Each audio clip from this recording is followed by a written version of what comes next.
weird setup, isn't it? I know we've actually got to look at the camera today. I know. You almost want to put something on that screen up there, right? I need like a head or something to look at. But hello and welcome to the Tuesday tune-in. I need some papers. I'm just checking because we've got some new kind of Kate's audio. here. Kate is here. Hey, Kate, how you doing? Yeah, literally, you were bang on. So well done on that. We're just waiting for everyone else to join us because I'm just checking that we're live. Yeah. I think it wouldn't be unless Kate has snuck in. Unless she's hacked her way in. Let's have a little look. We do want to check, Dave. I'm kind of a stickler for tradition. For seeing if we're live. For tradition, yeah. Right? Yeah. But yeah, hopefully we'll come in. Hey, Stuart, how's it going? You still check we're live. I'll just chat to the guys joining us. That's fine. Now, hey everyone. I hope all is well. Yeah, a little bit of a kind of different setup today. We're behind the desk. Behind the desk. Instead of looking at it. I thought it'd be better. It's a change and it's going to be a bit... So I'm sorry if I'm a bit like this. We're looking at the comments down here. Yeah, because normally... tiny little laptops. Yeah, normally the camera is right on top of the laptop. So I'm looking at myself as I'm doing it. Yeah. Now I have to look at the camera, which is actually like staring into space a little bit. So it's a bit weird. So I feel a bit weird if I'm like staring. We'll carry on. But anyway, today, so we wanted to... We did a similar one probably about two and a half years ago around equipment, because I think we realized after last week we'd had quite a lot of questions around equipment. We were talking about waterproofs, but a lot of questions came up around different jackets, different things, and we thought, well, let's go with that. Let's do another one, because we felt there was a lot of questions around equipment. So any questions around equipment today, do throw them in, and actually some recent kind of feedback and kind of trips that we've done in the Nepal in the spring season have brought up other kind of questions about what is actually good enough for particular trips. So we thought, well, let's do that. It's a really good subject right now. Easy, Dave. Just the props everywhere, taking them all out. But yeah, we thought let's go with that. Let's talk about all the different equipment for all the different treks. And if you're going on a particular trek and you're thinking of a particular type of equipment that maybe you haven't bought yet, maybe you own, and you're thinking, is that going to be okay for that particular trip? Well, throw it in the comments, and we'll tackle it. Yeah, 100%. That's what we were thinking, right? Yeah, no, I mean it's like we last week I think waterproofs, wasn't it? Which wow, Dave, your memory? Yeah, no, well, mate, it's all up there now. Yeah, but what happened is whenever we do this, we dip into equipment and then it explodes, and we think let's do an equipment chat because everyone loves it. I love it. I'm never get bored talking about it. Yeah. I think all of my friends get bored of me talking about it. No, it's fine, Dave. Like if I bring stop. No. Yeah, yeah, exactly. No, I'm only joking. You can talk about it all day, mate. No worries. But no, there is some awesome feedback that we've had. Because the Himalayas is one of the things that's one of the words I always associate with it is change. It's always changing. The weather's changing. The landscape's changing. The trips, the people, the lodges. It's all constantly adapting. And some of the feedback that we've had, particularly about the peaks like Mera Island Peak, and particularly in the spring season. So usually the spring is a little bit milder in terms of its weather. Usually the autumn can be a little bit more wild because you're approaching winter. But I think maybe it's climate change, maybe it's just a change in the mood of the mountains. But it's been a little bit wintry this spring, I think, is the best way to look at it. Yeah, definitely. There's certainly been mixed conditions. I mean, we're kind of used to that in the autumn, like you said. And I think we'd be lying and kind of maybe a bit naive if we said it wasn't climate change. Sure, it is actually contributing to certainly the seasonality, which is changing a little bit. I think we're definitely seeing more precipitation in the spring. I'd like to look at some data, but definitely it's in terms of weather, it's still challenging. I mean, anytime you go to the Himalayas is going to be challenging. We're talking about Nepal, probably a little bit more detail. Obviously, we will touch on all the other trips as well because they are obviously all important. But just because we're literally, our last group reached Everest Base Camp, I think yesterday, which was our last group of the season in Nepal. And huge congratulations, firstly, to everyone who's been on, all of our trips this year, especially the kind of most recent ones. We had a group around in the base camp. I think we shared some of those pictures over on socials. Lots at Everest Base Camp. We've had multi-summits on Mera Peak and Island Peak. It's been amazing. and we've done like Annapurna circuit. It's been really, really amazing. Yeah, no, it's been an amazing season. But it's had some challenges with the weather, and yeah. It's good to talk about that, especially when what equipment is right for particular trips. One of the biggest bits of feedback that we've had is that me and you haven't flipped the camera angle, so we're in the wrong place. I can do and that. Your T-shirt says Katrieve. Okay, well, look, me being, I'm gonna change that because I people like what they're used to, don't they? That it will work. Now, how is that? Is that better? Does that feel better? Is that more like it? Is that like is that? Are we in the same spot now, or am I usually on that side? I can't remember. I think no. We're always at least Evertrack reads correctly. Yeah, but we're always sat like you're always to my right. I suppose normally because you're in my office, right? Yeah. Yeah, but anyway, but no, it's hopefully that's normal for you, Jerome. Good to see Pratesh, Mark, Jim. Great to see some of the Evertracker veterans on here. Yeah. We've got they're happy now. We've got the feng shui is back. I think your comments are actually way ahead of mine. Do you think so? I'm looking at yours to try and get more up to date comments. Yeah, because I mean, it's pretty interesting. But I'll take it. No, but see mine. Oh, is it the other way around? The way round at the top. Here we go. Where yours come down to the bottom. I like the most recent one to be at the top. That's fair. Yeah. Nice. You see? Never let professionalism get in the way of a good show. But brilliant. But yeah, like one of the things that really came up, I think, is about the equipment needed for the peaks. Yes. This isn't a peak Tuesday tune-in, but we're going to talk about it a little bit just because we've had some nice feedback from some guys that have summited and people that went out there and got way above 6,000 meters. But one of the things that's come back is that in the spring, there used to be a bit of a rule that you could get some winter B2 boots that will be good enough for the peaks in spring. And then in autumn, you'd want kind of winter B2/B3. Yeah. It's now, there's not, because of the changing in the seasons and the fact that, spring is getting a little bit more snow, a little bit more wind, some colder temperatures. I think we're going to start recommending winter sort of B2 to B3 for the peaks, regardless. But not just because one thing that's changed with boots, particularly, is it used to be that was a hiking boot, that was a B1, B2, B3. Now muddied a little bit. The lines are blurred now. You can get like a B2 boot that's designed to hold a C2 crampon, but is actually as flexible as a hiking boot. So what we're going to do is we're talking about proper winter mountaineering, high altitude B2/B3 boots. So that's one of the big updates. It's definitely from the peaks. I think it's and go back to that weather, that they're certainly changing things. It just keeps you on your toes a little bit, no pun intended, when we're talking about boots. But it certainly makes you think about equipment. Even though we've been trekking at high altitude, months of our life. Over the last kind of several years. You don't want to be complacent with the equipment, and sometimes you've got to kind of relook at it. We've got lots of stuff in the bag. You can go out trekking in the UK, but sometimes you're right. Certainly when it comes to weather, it can catch you out. Especially when that weather is a little bit inclement. It is a bit of a surprise. It's not the norm. I think we've certainly found that certainly in the autumn, where it was certainly crazier than the spring, but the spring has still sprung some challenges. 100%. And I think that's made us kind of relook at things a bit more. And certainly when it comes to, the specific boots, specific down jackets, specific maybe socks, all the kind of equipment that keep you warm, because we certainly want you guys to be best prepared. And that's what we're coming for 100%. Today. I hope we've set the scene at least. Yeah, exactly. Exactly. What we're talking about. Jerome has just said, what's the difference between a B1, B2, B3? Basically, I think we got Vicky on the comments today. So Vic, I think there is a nice handy blog about crampons and boots. Essentially, B1, B2, B3 refers to the stiffness of the boot and also its fitment with a specific type of crampon. So B1 fits a C1 crampon, B2, C2, B3, C3. Nice. But the boots are concise. I like that. That's good. But the boots are wildly different. So a hiking boot is either B1 or sometimes they say ungraded, like a really flexible hiking boot. You wouldn't want to wear with crampons.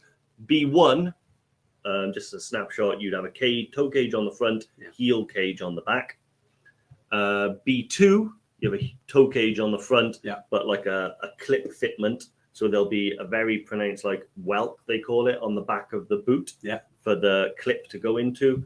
And then B3, you have a clip on the front and the back. Essentially, B3 is for high altitude, mixed conditions, so rock, ice, snow, and technical climbing as well. It's a much securer fit, and a B3 boot will be so stiff, it'll be like, you won't be able to bend it at all. And that's designed so when you're climbing, you can dig the front in and it won't bend at all. It's like a platform. B2 is like that, but a little bit less, you know, more designed to be comfortable to walk in and trek in and stuff like that. So less technical. Nice. But again, the lines are sort of blurred now. You can get like B3 boots that you would be more designed for trekking peaks, and B2s that are more designed for technical stuff. So we won't get into the minefield, but as a snapshot, that's pretty accurate. Yeah, exactly. So I'm just typing some info in here because it's a really good question, actually. I'm going to bring it in from Nina. Hey, Nina. How you doing? Nina, how's it going? Thanks for your question as well, because, and again, this is good. You're talking about some specific equipment here. You know, looking at Island Peak as well, which is awesome. Yeah. Are you looking at the La Sportiva Evo G2? Would that be good for Island Peak, or is it overkill? And you know, with the Evo, that's a B3, isn't it? Yeah, it's got the certainly a thermal layer on it as well. Yeah. Outside layer that does, you know, if you are going to hit some challenging weather, I believe it is a B3. We'll have to double check on that. Certainly priced like a B3 because you can always tell when it comes to B1. Yeah. Generally, the B3s are pretty expensive. And something to factor in as well, you know, if you are going to Island Peak, Mera Peak, you know, Lobuche, Aconcagua, any of the kind of bigger peaks, 6,000 meter plus, you know, those boots are, you know, quite pricey. So definitely factor that into your budget if you're looking at those kind of trips. And obviously we can help as much as we can. Yeah. You can rent them. The one thing we do say about rentals, certainly in remote locations, like, again, you use Island Peak as an example. There's a village called Shukung.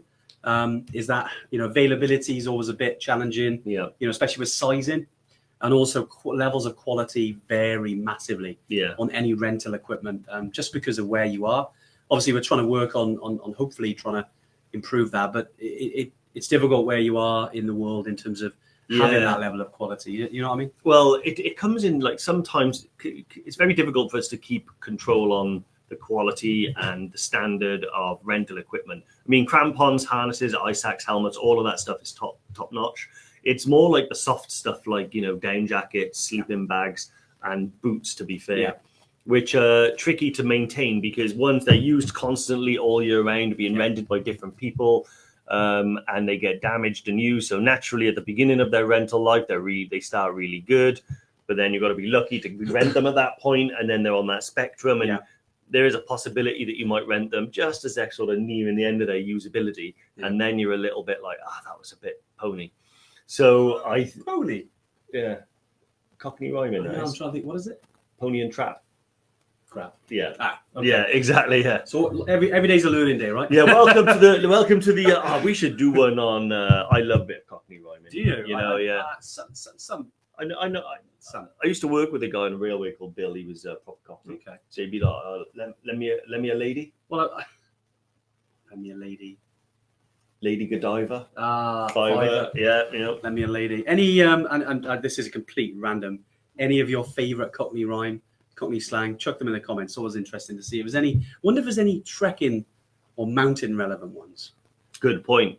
Post them in here. We'll make them canon then. You know. Okay. So post some trekking Cockney rhyming. Okay, that started a new one. Okay, if anyone has any inspiration, no worries, Nina. I hope that helps a little bit. I think anything around that is going to be perfect for Island Peak, and good luck. Obviously, with regards to the trip as well, and any questions around it, definitely let us know. And I suppose we're talking about all the trips here. It's great that we're talking about the peaks, but a lot of people, I think, we had some feedback today. I think from a guy called Seth, who's one of our customers, talking about there was significant rain actually this spring in the on the Everest Base Camp trek this spring. And I know last week we talked about waterproofs, and even in his comments, he said, look, he recommends telling everyone to bring a poncho. I know we discussed it last week. Yeah. And I think anyone that's going on Everest Base Camp, throw it in the bag. It's quite lightweight. And I think we are adjusting some of our content on the website, including some of the kind of trip guides. and certainly the some planners that you get before you go, just in terms of specifics. Again, we're always trying to keep updated with this, and thanks to everyone who's pinged us a reply with some comments and updates on it. We've got a lot of information we're trying to help and get out there, but we realise that some of it is hasn't been updated for a while. So yeah, do let us know if you spot anything. Yeah, new website, new content, new everything. Yeah, Marky V's put in there. But congrats on getting the account pages up. And big step forward. If you're an Ever Trekker, apologies, it's taken a little bit longer than planned. I think we've learned over the years that whenever we do any migration or software change or updates, definitely takes longer than planned. We thought it was only going to take a week. It took 3. So, but that's software. We wanted to get it right. And I know everyone who's got a future booking with us should have had an email yesterday with access to the new members area. Any of you that haven't, just drop us an email and we can ping that across to you with your new booking reference, because you've got to register, and then it gives you all of your access to the new members area. Yep. And that's kind of our foundations for what we're going to be then developing and adding new stuff to that. So thanks to everyone for the patience around it. And, we've tried to definitely build a lot more stability into this. I think some of our previous versions have been a little bit, they can break from time to time. So we're trying to build a lot of stability. We're trying to make it as clean and as you can and fast. So hopefully that'll give you guys a good kind of journey, from when you book with us to when you go and you're managing your booking, your payments, and maybe you're booking some add-ons. Maybe you want to change some of the things with your trip. Obviously, you should be able to do that in members area now. Awesome. Yeah, Anthony Christian just come in with a good comment. He's saying you would get away with a good insulation B2 boot on island and Mera in the steep snow slope. Yep. This is, we're talking about things running. This is an electricity problem. Oh, okay, yeah. Well, so I'll keep it on. So B3 more for vertical climbing. I do agree. The reason why we've had to resort to kind of recommending the B3 boot is because a lot of those high altitude boots that are double layered with the high gaiter, I'm thinking the Scarpa Phantoms and things like that. Yeah. Although they can be really good for sort of vertical climbing and ice climbing, those B3s, they are also commonly used on the high peaks because of that double boot insulation and the high gaiter. Certainly for Aconcagua, that's probably the type of boot you'd want. Yeah. Having said that, Anuj, our head guy over in Nepal, has recently just summited Island Peak with a pair of B2s that aren't those double layered ones. It was yesterday, right? Yesterday or early hours this morning. I got his message. I was like, when did he do it? Was that probably today? Was it? Yesterday. Okay, yeah, yesterday. But it's more to do less with the use, the technicality of the boot and its use, and more to do with the extra insulation that you get with those B3s that are often used for ice climbing. They're double layered. They're super warm. Yeah. Sometimes if the snow is really deep as well, having that high gaiter does make a difference. But yeah, mate, I totally agree. Like I've got a good pair of Scarpa B2s that were going to be my go-tos for Island and Mera. Yeah. So yeah, awesome. End of the year. Good question. Do like to bring. Also, I've just noticed Nina said she was given a pair of La Sportiva Evo G2s. Wow. Nina, you need to introduce me to some of your friends. That would be amazing. That is definitely brilliant. Well done. One thing that's good to talk about as well is go for it, Dave. I did have some questions by email, so I'm just going to bring it up as well. Yeah, no, is the correct down jacket to use and stuff like that. A good down jacket, will be suitable enough for kind of trekking and the peaks. Yeah. You can downgrade and kind of get one that's good just for kind of trekking. Yeah. My advice would be get the best one that you can possibly get, like an 800 fill lofty down jacket. That's going to be decent enough for you to use on something like Mera Peak and Everest Base Camp and Kili and Machu Picchu. It's going to be a do everything down jacket. Generally speaking, you're going to be wearing it only if it's cold anyway, so you may as well get the warmest one you can get. I think the best bargain I think I found at the minute was the mountain equipment light line, which I used on Kilimanjaro. It's like -15, and it reached -25 in Tupkal. Yeah, with the wind. And it's a really good jacket for the price. It's really good. I mean, you can go as high as like £600-700 if you want to and get a really high level one with lots of technology that'll take you up to summit of Everest. But so there's a lot of options. Certainly when it comes to summiting 6,000 meter plus peaks. There's certainly getting into that kind of area of double layered down jackets, or summit suits. There's a lot out there. Again, it's weather dependent. Like you mentioned before, that obviously April was a bit nuts from a weather perspective, and into May. Certainly with wind and weather, but normally in the autumn you'd want a decent jacket. Yeah, definitely. I had a question actually. This is the one I was looking for. I think it was from Pratesh. I've bought a new pair of Gore-Tex Merrell walk-in shoes. I find it more comfortable than ones with ankle boots, as they tend to hurt my calves when I'm walking on incline. Would these be okay? It's a good question actually. So yeah, it's risky, isn't it, taking anything less? But people do, definitely. And I mean, I wouldn't personally want to wear just sort of the shoes, the trekking shoes, when I get to high altitude or on like glacial terrain or stuff like that, because the boot does provide you with added stability, and they are a lot warmer. So if you were to, for instance, I wouldn't have been able to get to the summit of Tupakal in December if I'd had shoes on. It would have been an absolute no-go. Couldn't have done it. One, you can't wear crampons with them. Even Yak tracks don't work that well. They tend to be very flexible. I'm not poo-pooing on it. I'll come around to why they're a positive. So my advice would often to be kind of get both. Generally speaking, you're going to need a pair of casual trainers to wear anyway. And certainly if you take Everest Base Camp, for example, or even Kilimanjaro, the first few days, perfectly fine to wear trekking shoes. It's a little bit rocky and rooty, so if you're used to it though and you're not too concerned about it, that's fine. But certainly when you do get up to when the temperature drops, definitely when it's below zero, definitely when you're on ice, snow, really rocky, glacial moraine type stuff, boots are definitely a safer option. They're more, at that stage, I think of them more as like a tool than an actual piece of clothing. Like they're there to kind of help me get from A to B as much as a jacket or an ice axe. I think boots are definitely the right equipment when you get close to like 4,500, 5,500 meters and above. I think it just adds an element of risk. I mean, certainly I've seen, and you see a lot of porters, regardless of the equipment you give them, regardless of what they've got, they'll wear flip flops sometimes with their bags, which is always a bit like, come on, look after your ankles, but they won't listen.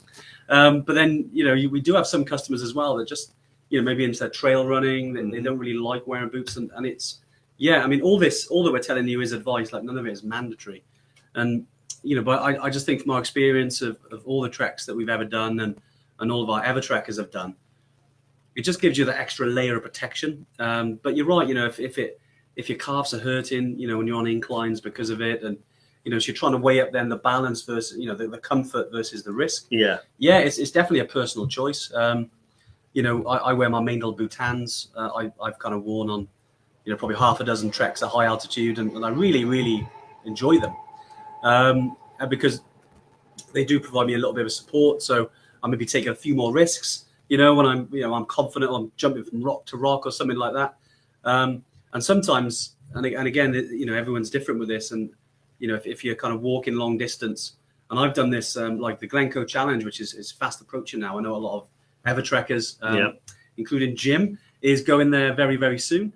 And I've rolled an ankle on there with my Meindls, and literally just because my mind's just wandering because it's such a long day, and you're on hard ground, and then next thing you roll an ankle, and I'm thinking, if I didn't have my boots, I'd probably have a broken ankle at that point.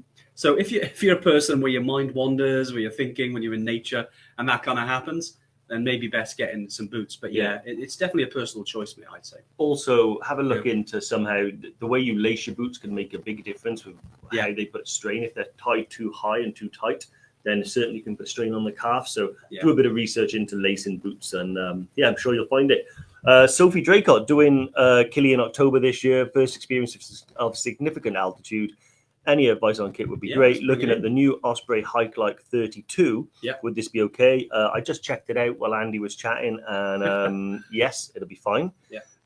Which down jacket do you recommend? Okay, for you need what a brand, I would say the Mountain Equipment Light Line. I used it on Kilimanjaro in February, and it was really cold. October, you're likely, it's definitely going to be below zero, potentially really cold as well. That's a good jacket for the price as well. It doesn't cost you hundreds and hundreds of pounds. Other ones like the Rab Neutrino. The Pro Down is similar to the jacket that we've had over the years. Very similar. Yeah. So yeah, cold. Will it be cold in October? When you first start on Kilimanjaro, it's always quite warm, and you'll get showers and things like that. But as soon as you get high, yeah, it'll definitely be cold. Waterproof, windproof trousers, definitely bring a set. Ponchos are also very popular on Kilimanjaro. I recommend getting a reusable Everyone's got a one. poncho, right? Yeah, but you'll definitely want some waterproof trousers as well, and a jacket like a Gore-Tex jacket. They're windproof and waterproof. Poles, definitely recommend poles on Kilimanjaro. There is a lot of uphill and downhill on Kili. Those poles, any trek really. Yeah, any trek, to be honest. Yeah, they make such a big difference, especially on the mileage, because you like, to be honest, when I first started hiking and trekking, I didn't use any poles, and I saw other people using them, going, I'm sure that looks good. Maybe I'll try that. So I tried one, and the first time I went to Everest Base Camp, I only used one. But then every trek since, because I've kind of found that if you're doing a lot of mileage, that there are some stats out there that by using trekking poles, that the pressure on the knees is reduced by like 25-30%. So you think over the years, if you're trekking now and you do a lot of it every maybe once a week or a couple of times a month, and then over the years that 25-30% adds up. Yeah. So you want to look after your knees.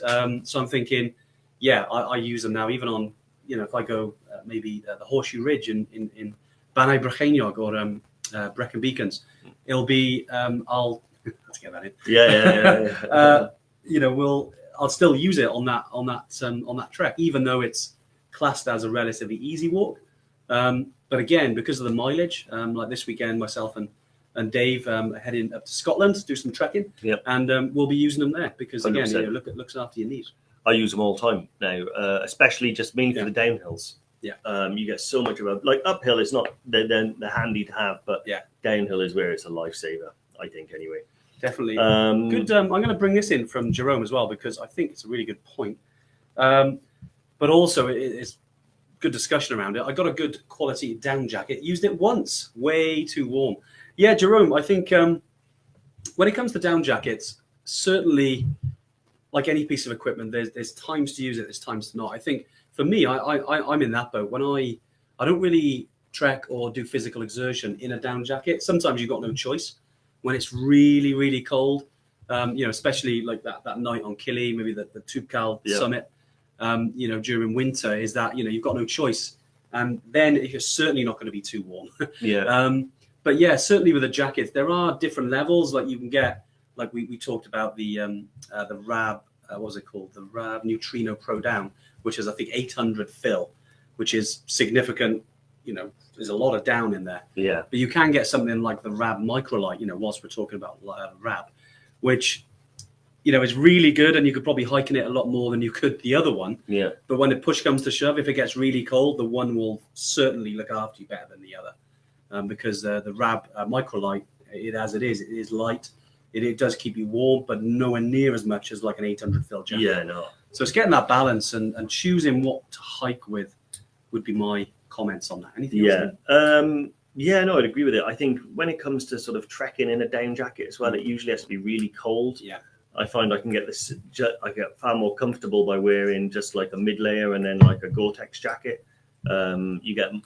It's much easier to kind of layer it. Like I'd rather have multiple things on and take one off than have one thing that's either way too hot or take it off and I'm really cold. So it's about the layering. Sophie Draycott said, any recommendation of poles? So I've used Black Diamond, Lecky. Good question, Black Diamond and Lecky, pretty much. You can't go wrong with either of those. However, you don't have to spend, like, generally speaking, you can get pretty decent, like, budget ones of those as well that don't cost the earth, and then you can pay £200 or more. But I know a lot of people that just get, like, sort of, like, cheap £5 ones from, any sort of outdoor trekking shop. My only issue with them is that when I've used them, they bend quite easily. So not so much if you put your weight on them, but if you get them caught in a rock and then you move forward, you can get like a bend in it. So I find that the more I spend, the longer they last. And I've currently got a pair of, I think they're called Lecky Kumbus. Is that the ones that fold? No, they were your previous ones, weren't they? They were really good, but I accidentally gave them away. Accidentally gave them away? Well, I gave away my rucksack and I forgot they were in it. You're very generous with your equipment, fair dues. Well, yeah, I mean, I like to be. I'll be honest, I would have liked to keep those because they were like 200. But they were already in there, right? They were, because they folded down to like this big, and I stuffed them in my my day pack without thinking, zipped it up, and then one of my guides, who's a good friend of mine now, really loved the bag, and I always like to kind of give them something of my equipment, so help them with their job, and I handed him the thing, and then he pulls them out. It's amazing. I was like, yeah. Well, Pritesh has also commented with it's actually I think, sorry, Jerome, that was different. Just I will come back to that. Would you advise against telescopic poles? Because again, the ones that you had were they were ones that folded down. So I love telescopic poles, but again, it's more you've got to buy a quality set so they don't sort of break and give on you. Lecky and Black Diamond, they're telescopic poles I've used for years and never had an issue with. These ones were both telescopic and folding. But good, I like them. They were carbon, they were so strong and so light. Expensive though, 100 quid, right? 200. Jesus, really? Yeah, gave them away. Wow. Water under the bridge. Don't think about it. Would you like Snickers to cheer? Yeah, why not? Yeah. So Dave's been good with food at the moment. I'm teasing. Yeah, I know. Yeah, mate, you're doing well. You're doing really well. Embrace the misery.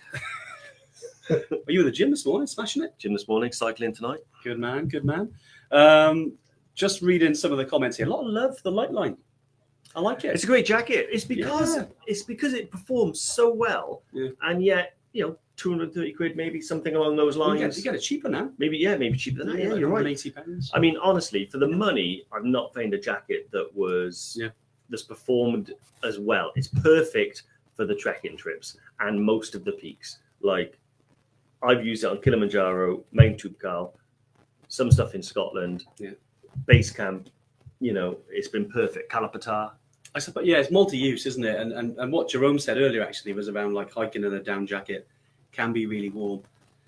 Yeah, it's that balance. But you have a good jacket like the Light Line, it's a bit of an all-rounder, even though it's a big bloody jacket. It's a whole big old lofty thing. Of a beast. One of the guys here, as mentioned, I think it was Lee Wyatt.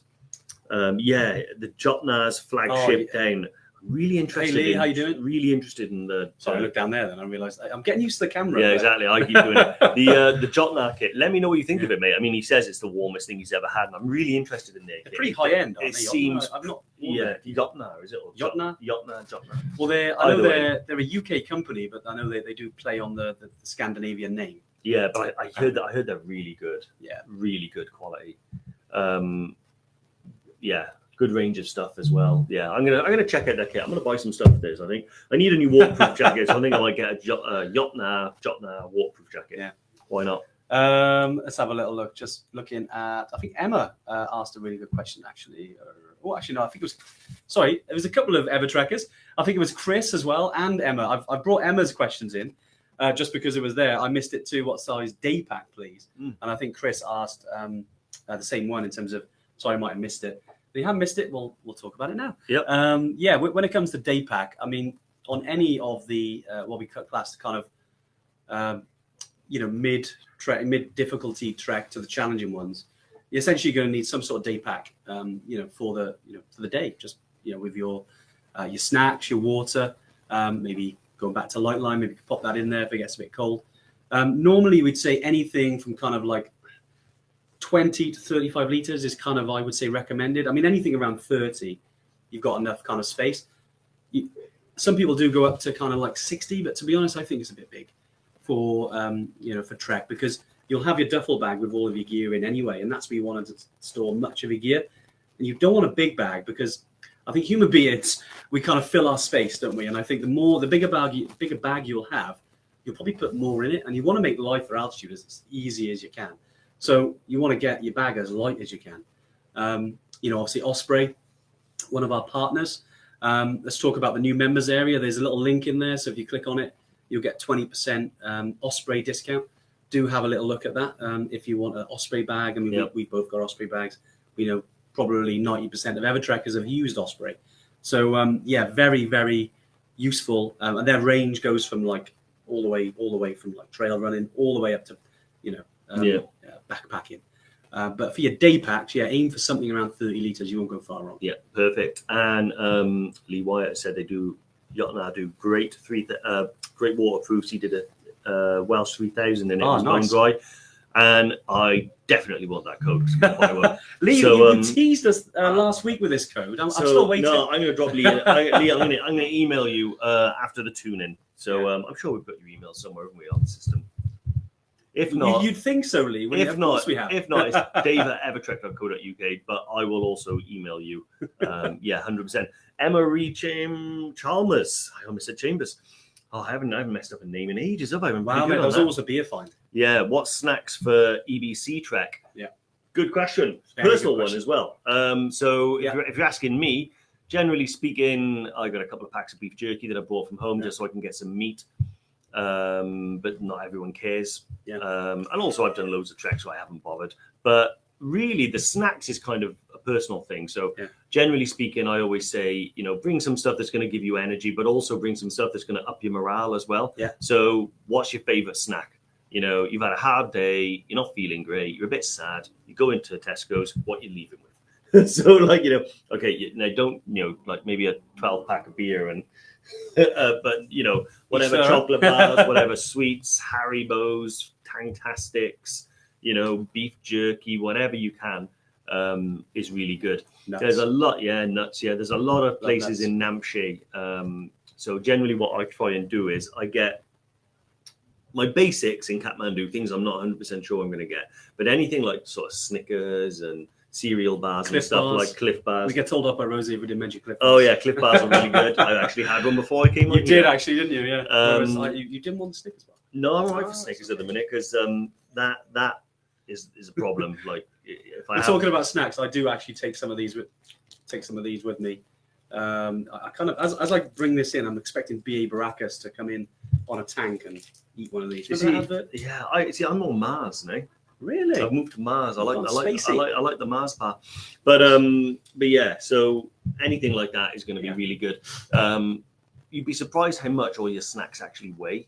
So generally speaking, I'll try and keep the weight down for the look light, and I'll pick things up in Namche once I've arrived at the other end. That's a good shout. And it just keeps the weight down. You can easily add a kilo of sweets, right? I've seen it done. It's not that many. So yeah, get as much as you can in Namche and or even in Lukla. There's loads of places where you can get snacks, Snickers, Mars bars, cereal bars, granola bars, all of that type of stuff. Anything you want to take from home that you're not sure you're going to get, like Tangtastics or beef jerky, then 100% take with you. Hopefully that's helpful. And Kendall Mint Cake, Lee is. I was going to say, there's a lot of love for Haribos and Mars and Kendall Mint Cake. I mean, there's so many snacks, right? And that's the great thing about when you're trekking. You can eat all this food and you'll just burn it off most of the time. Except our mate John, went to Kili and gained weight. No way. The food is so good. I suppose in Kilimanjaro, he was a couple of pounds heavier when he came back down. Did he eat more than the average person? He's been known to. I was going to say, I've been trekking with John. He likes seconds. Yeah, I've been the Great Balietti. Oh yeah, that John was the one that decided he was going to have dalbat 2 meals a day every day for the EBC trek. So that's 22 dalbats. I think he got to around 14 dalbats. And he fancied something different. It's fair. It's fair. So he opted for some spaghetti on the day where we stopped at a different place and had the best dalbat I've ever had in my life. He was gutted. That was I think it was just outside of, it was on the return journey from Tengboche to Namche. Absolutely beautiful old place. I forgot the name of it now. I love what Jerome says. It's not far from a bridge. Yes, there's a just bridge, after the bridge. I think just it might after be the bridge. Blam Lodge, I think. Snacks, eat the slowest trekker at the back. Yeah. I was thinking then. I had to read that twice then, Jerome. Trekker at the back, Is that why you carry so much rocks? So you slow down so you can eat the slowest trekker, is that right? Yeah. Jerome? Yeah, I think he wants to be just in front of the slowest trekker. Is that what it is? Yeah. You've got acclimatization for that. Kendall Mint Cake. Do you remember for some reason you had like hundreds of bars of Kendall Mint Cake? It was an Evertrekker actually who sent me a box. A lovely Evertrekker called Anne, who had the pleasure of trekking probably about 5 years ago now to Everest Base Camp. It was in the cupboards for ages. Every time I went in there, I'd be like, oh, bit Kendall. It's hard to use there a lot because they're so rich. Yeah, it's so they're sugary. so sugary. What's that? They do the brown one as well. Is that just brown sugar and less refined sugar in that one? Different versions now, yeah. But you kind of want to go. Personally, I like tradition, and certainly using the one that Sir Edmund Hillary and Tenzin Norgay used on the first summit, which is actually 70th anniversary. Yeah. Mad, eh? Crazy. The first actually in 29, so in 13 days. Wow. That is mad. We'll have to go climb Everest and... what, in those 13 days? Yeah, in those 13 days, yeah. Pre-acclimatise somehow. Not promising anything. Go stand on the roof to pre-acclimatise maybe. Yeah, so having a look at this one. Oh, yeah, Andrew Scott, Jelly Babies, they're a big one. They are. What's Alison brought in here? Good question. On the EBC trek, do you use the same tea houses every time? We do mix it up. Depends on, there are some spots like Namche, we tend to use the same one. Everest Lodge, which is it's kind of one of our base camps, if you like, especially because we stay there a couple of nights for acclimatizing. But we do mix it up. It depends on how busy it is. Yeah. Especially in the spring, the April and the Octobers. Excuse me.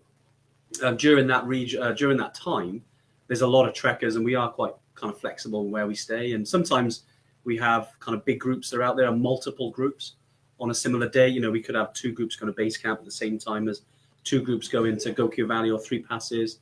And at the same time, we've also got one go to Island Peak. So as you can imagine, some of these tea houses aren't that big, so we have to use other ones. Yeah. So we always like to use some that we already know or have relationships with. Because we know their quality and we know the food, and we know they're good. Yeah, they're nice people.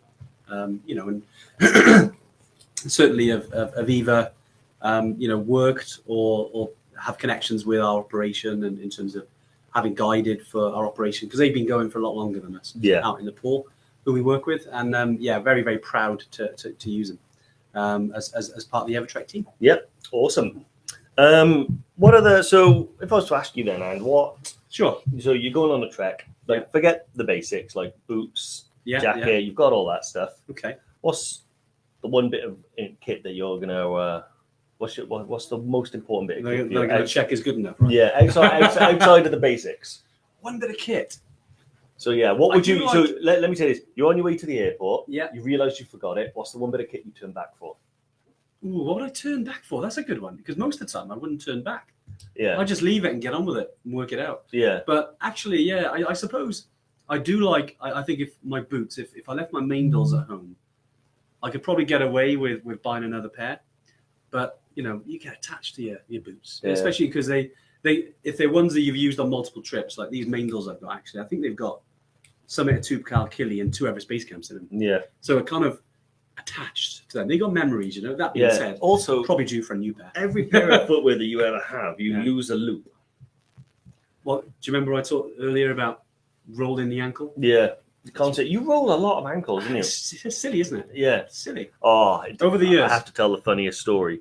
When you and Jen and the daughter Ellie, the daughter, the daughter, were walking down like a muddy path. This was last year, wasn't it? Yeah. Andy's got a cup of coffee with him, and Jen's kind of going down a bit like sketchily and carefully, and Andy's like, Jen, you need to step with confidence. Take a step, slip, coffee goes up in the air, and it landed on you, and you nuked your ankle, didn't you? Like right before you were about to go to about a week and a half before I went to Machu Picchu. Yeah, Jen said she was absolutely crying because he's lying on his back with the coffee on him right after he said step with confidence. But I think it just goes to show, doesn't it, that like all the miles I've trekked, and this was on a little muddy path where I was walking Penny, our dog. That's how it works, mate. And just one slip, and I didn't have ankle support, and I was lucky. I got away with it.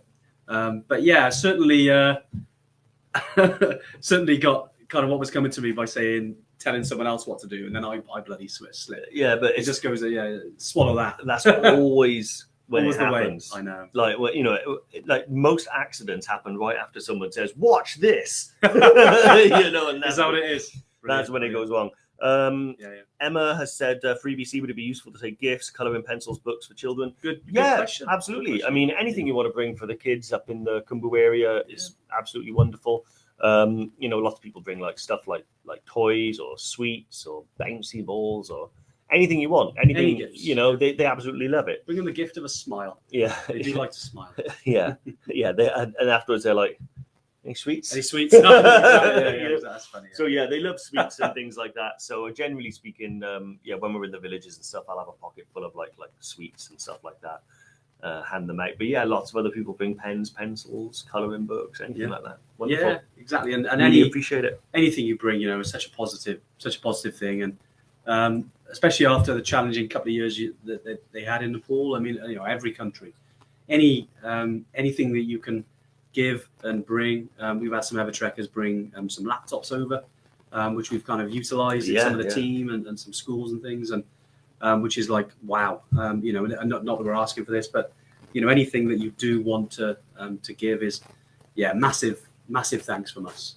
Amazing, and anything to bring a smile to to a child's face or a person's face. It's underwear that doesn't rub is what I turn back for. Lee's stolen my answer. Is that yours? That was going to be mine. Really? I would turn back. Lee got a lot in common. For my merino wool boxers, I would turn back for. I was thinking that because I was talking about giving things away, I was thinking, was Lee saying he was going to give his underwear away?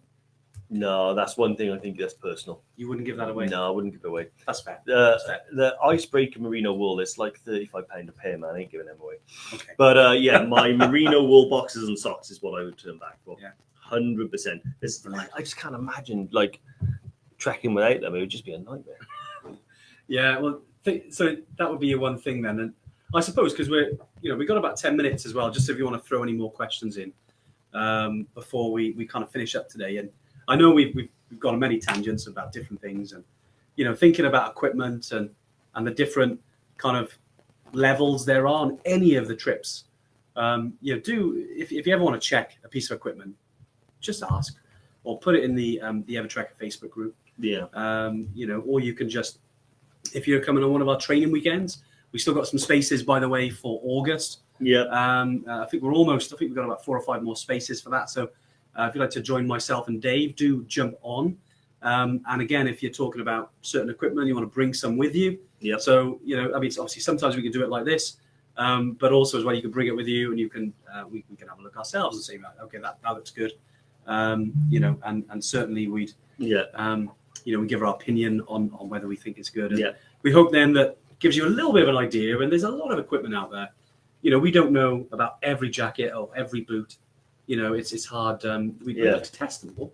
But obviously we've kind of more give opinions on things that we've used or what things are, what items our Evertrekkers used that we found good over the years. Yeah. And that goes from the trips from Tubkal to Everest Base Camp to Machu Picchu, or even to one of the 6,000 meter peaks. We're always learning about what equipment is right for that particular trek, because it is changing and evolving, especially like we said right at the beginning of the live around climate change and the seasonality is moving. So don't be afraid to kind of throw those questions at us. And definitely. Also, so the training weekends that I've just remembered on my own, but I'm just going to look in here for a little bit. 18th to 20th of August and the 20th to the 22nd of October. There we go. I knew it'd pop up somewhere. So we're looking at potentially getting the Altitude Centre to be at the October one. Yes, that's and they're gonna have some kit and stuff like that to try as well. Nina noticed the Mando pot. Look, it's a bobblehead. Yeah, it's one of the ones we were looking for. We wanted to bring some props, and we've got, I wouldn't say we've got something we're really proud of and something fun. Because what's that next to it, Dave? Honestly, the bottle is amazing. This is something. We've had. It's like the filter's not in this one. Let me down. What about next week, Dave? What was that? Next week. What was that wooden thing? Put that in there. This is amazing. This is the British Travel Award for best trekking company. We won that one, and we were very proud of it. We're very close as well. We're going for it again this year. Although that particular award isn't actually available this year, so we're going for a couple of different ones instead. Hopefully with the Evertrekker community, if we'll let you know how we can get involved with that. Just reading some of these. Oh, here we go. Looking at the training weekend, there's the link. And Bri, hey Bri, how you doing? I feel like it's been ages since Bri's been on. What's going on, Bri? You missing the Tuesday tune-ins? I think he's been on holiday, isn't he? I mean, he has a life, you know, which is fair. Yeah. Take your waterproof jacket on the training weekend. It'll definitely get tested. 100%. Yeah, no, 100%. I think I seem to remember. That was a great weekend. Well, we only have two types of training weekend. We have the one where I got badly sunburned. It was 40 degrees. It was hot. And then we have the other one where we almost lost a few people, blown off the edge. I distinctly remember Jerome. We had to pull him, grab his ankle, and pull him back down. You know. Well, luckily he had enough rocks in his pocket that it weighed him down. Yeah, exactly, so, exactly. That was fine. I don't get that problem. But yeah, Bright, I hope all is well. Great to see you on. As always, some of our Evertrekkers that have been around the community for a while. Or Nina says, or wear the jacket in the shower. That is a good test.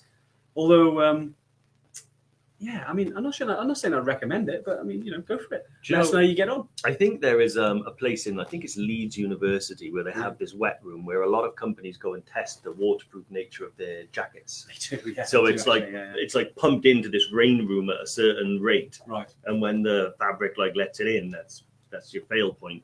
And maybe we could have a day where we can go up there and test out different waterproofs. Or just come to Wales. Saying that, it's actually beautiful outside here at the moment. So beautiful-ish by our standards. You know, yeah, there's definitely a little bit of blue up there, isn't it? A bit of a Simpsons sky. You know, bit of cloud, bit of light blue. Simpsons sky. Yeah, I know. That's what Ellie calls it. That. Yeah, I was going to say I've never heard that term before. I'll be honest, I was a bit let down by the lack of Cockney rhyming as well. No one's got a mountain. I saw that. No one got on with that. Well, there we go. You know, if you got any, they must be Bit Mutton and Jeff. What's that one? Deaf. Oh yeah. See? I thought I'd get one in. Yeah. Chris, how you doing? What's he? He's brought in here. Keswick Festival. Not on. Are you doing anything in the lakes this summer? Yeah, we're quite limited, Chris, so there's not much on. We'd love to. Honestly, we were gutted when Keswick Mountain Festival weren't on this year. Yeah. They are doing a bit of a run-in thing, but obviously not quite our bag. But yeah, we'll be back there next year, 100%. We love that weekend. We've been doing it for years now, and as a punter and exhibiting. Yeah, we're a bit thin on the ground of outdoor kind of exhibits. Trade shows, I should say. Yeah. This year, yeah, because even the adventure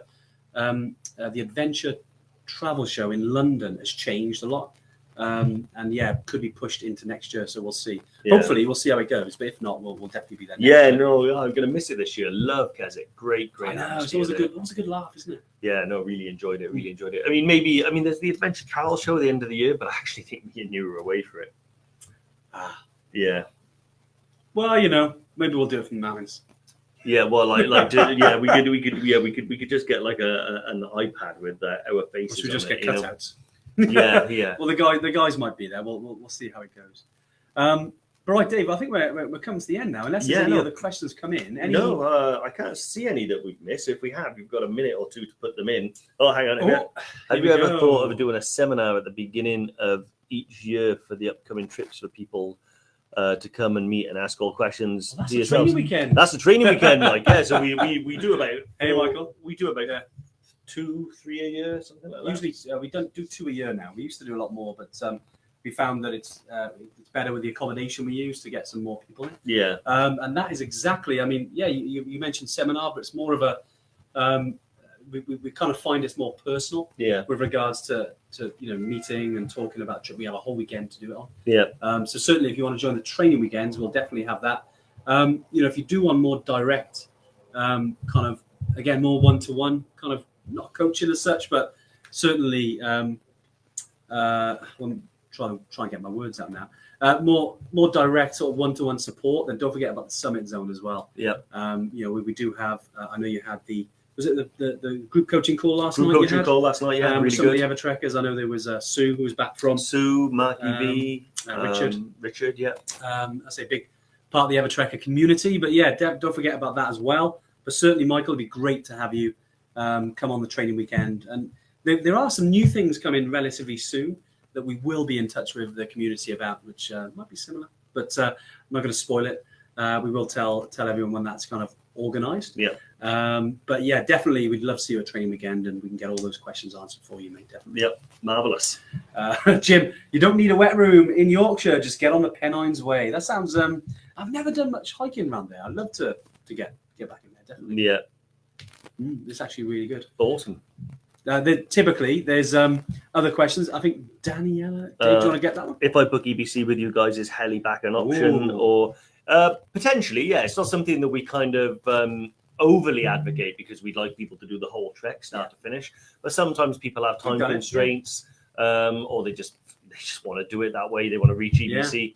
Generally speaking, if we do it that way, you'll trek to EBC, have a night at Gorek Shep. The next day, trek to Ferice, and then from Ferice, you'll fly to Lukla, missing the last 2 days of the trek.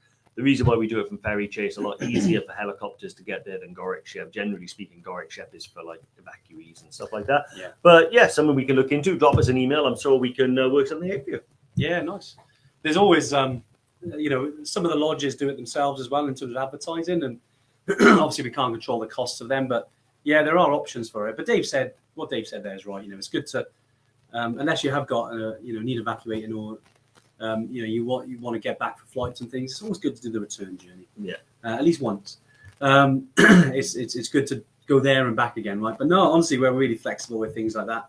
Obviously, additional cost to it, but and it's having been in a helicopter myself. It's quite cool. Yeah, there's something awesome about it. Yeah. But right, yeah, we'll finish up there. I hope it's been useful today. Yeah. In terms of talking about specific things, any questions that pop up now, maybe afterwards, do throw them. Do post them in the Evertrekkers group, High Altitude Evertrekkers, or a Facebook group, or you can tag us in Instagram.